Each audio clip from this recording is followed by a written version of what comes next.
সাম্প্রতিক সময়ে অন্তর্বর্তী সরকারের প্রতি মানুষের আস্থা দ্রুত কমে যাচ্ছে। এর বড় প্রমাণ মিলেছে শাহবাগে অনুষ্ঠিত জুলাই জনতার সমাবেশে। গণহত্যার বিচার, জাতীয় পার্টি ও ১৪ দলকে নিষিদ্ধকরণ, নুরুল হক নূরের ওপর হামলার প্রতিবাদ সহ ৫ দফা দাবিতে আয়োজিত এই সমাবেশে বিভিন্ন রাজনৈতিক দল ও সংগঠনের প্রতিনিধিরা সংহতি জানান এবং অন্তর্বর্তী সরকারের ব্যর্থতা নিয়ে ক্ষোভ প্রকাশ করেন।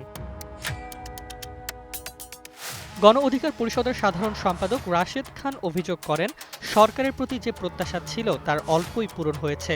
নুরুল হক নূরের ওপর হামলার বিচার না হওয়াকে তিনি অশনি সংকেত হিসেবে উল্লেখ করেন। তার মতে, বিপ্লবীদের নিরাপত্তা নিশ্চিত করতে না পারলে আবারও ফ্যাসিবাদের উত্থান ঘটতে পারে।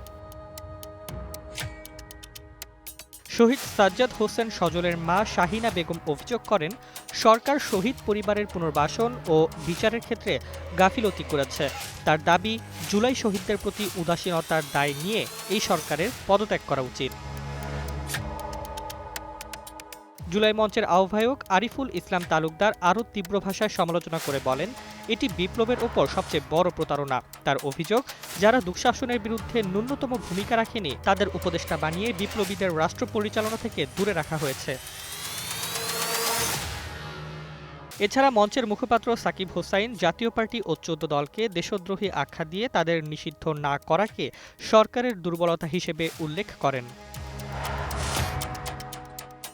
সমাবেশে উপস্থিত বিভিন্ন দল ও সংগঠনের প্রতিনিধিরা একসুরে বলেন, অন্তর্বর্তী সরকার জনগণের প্রত্যাশা পূরণে ব্যর্থ হয়েছে, বরং তারা ভিনদেশি আধিপত্যের বিরুদ্ধে কার্যকর ভূমিকা রাখতে পারেনি। ফলে সরকারের গ্রহণযোগ্যতা আচমকাই কমে যাচ্ছে, আর জনগণের মধ্যে নতুন বিকল্প খোঁজার প্রবণতা বাড়ছে।